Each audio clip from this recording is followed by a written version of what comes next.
कक्षा 9वीं का अध्याय 3 पाठ 3 पाठा तृतीया सोम प्रभा प्रेक्षण सप्तम से संकलित। ये एक प्रकार का नाटक है और यहाँ पर सोम प्रभा के बारे में बहुत अच्छी कहानी बताई गई है। सोम प्रभा इसमें इसमें क्या है, एक सोम प्रभा नाम की एक बच्ची रहती है। सोम प्रभा नाम की एक बच्ची रहती है और उसकी माता का नाम बिमला रहता है। सोम प्रभा की माता का नाम क्या रहता है, बिमला रहता है। और सोम प्रभा की जो दादी होती है, मतलब बिमला की जो सास होती है ना, एक क्या होती है सास होती है, उसका एक ससुर होता है। क्लियर? तो देखो अब सबसे पहले आप पूरा पूरा पढ़ेंगे हम आंसर क्वेश्चन, पूरा प्रत्यय संधि समास सब कुछ इस वीडियो में आपको कवर करवाऊंगा। पूरा फुल वीडियो रहेगा, पेपर में इससे आएगा आपको बिल्कुल, है ना। तो बिल्कुल हाथ बांध करके बिल्कुल अच्छे से पूरे फोकस के साथ बैठ जाइए, कान में हेडफोन लगा करके और समझना शुरू कर दीजिए। यदि आप बारीकी के साथ सुन ही लोगे, साइंटिफिकली प्रूव्ड है, यदि आप बारीकी से सुन बस लोगे ना तो आपको यहीं पर याद हो जाएगा, सुन करके ही आपको याद हो जाएगा। देखो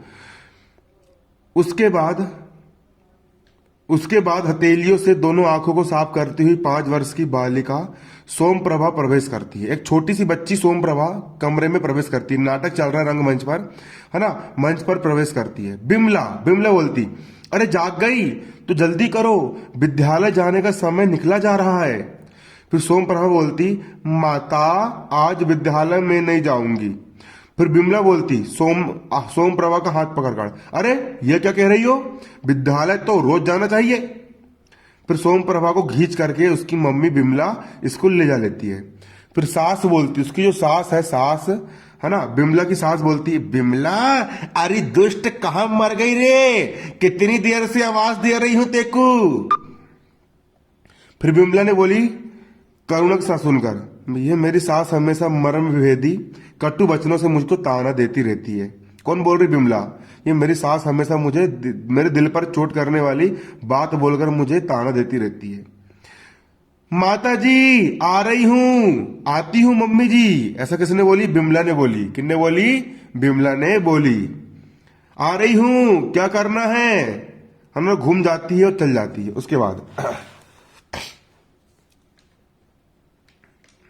उसके बाद रोब क्रोध प्रकट करती उसकी सास आती है, बिल्कुल गुस्से में आती उसकी सास, है ना, गुस्से में आती। फिर बिमला बोलती, माता जी क्या आदेश है। सास बोलती, सास क्या आदेश है, बड़ी बड़ी महारानी। सास बोलती, क्या अभी भी महारानी की सुबह नहीं हुई है, क्या अभी भी महारानी की सुबह नहीं हुई है।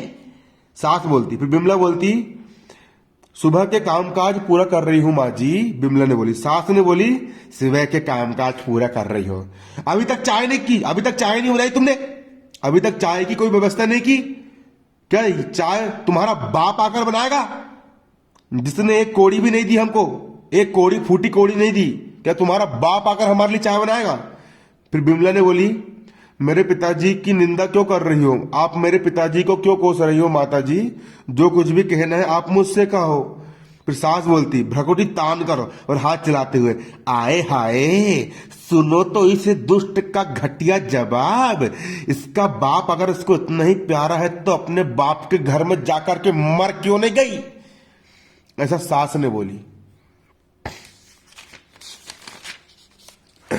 इसके बाद बिमला ने बोली, अब वे मुझे लेने पिछले सावन में आए थे, आपके द्वारा ही लेने आए थे। सास, अरे दुष्ट, वेतन कमान लाई जा रही तनख्वाह का घमंड करती हो, 3-4 पैसा कमा कर लाती हो, इससे बहुत घमंडी हो गई हो। सास बोलती है ना, तुम्हारे पैसों पर थूकती हूं, थू।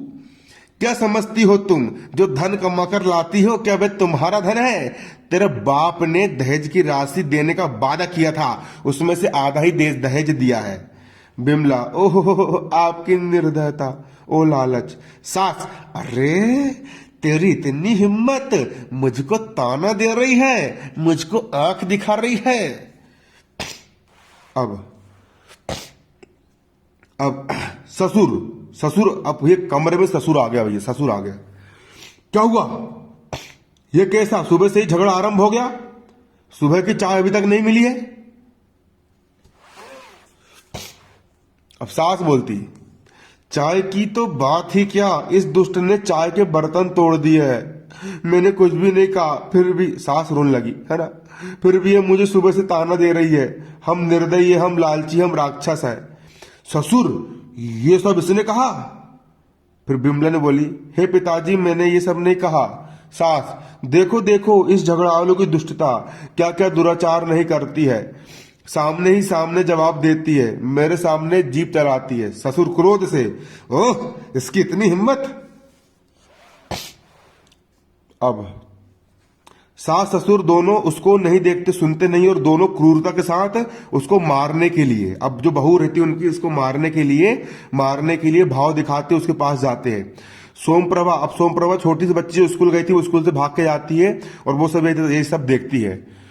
बिमला बोलती, माता जी, पिताजी, सच में कसम खाती हूं मैंने कोई अपराध नहीं किया है, किस लिए आप लोग मुझे इस तरह देख रहे हैं? नहीं नहीं नहीं नहीं नहीं नहीं नहीं, आप मुझे नहीं मार सकते।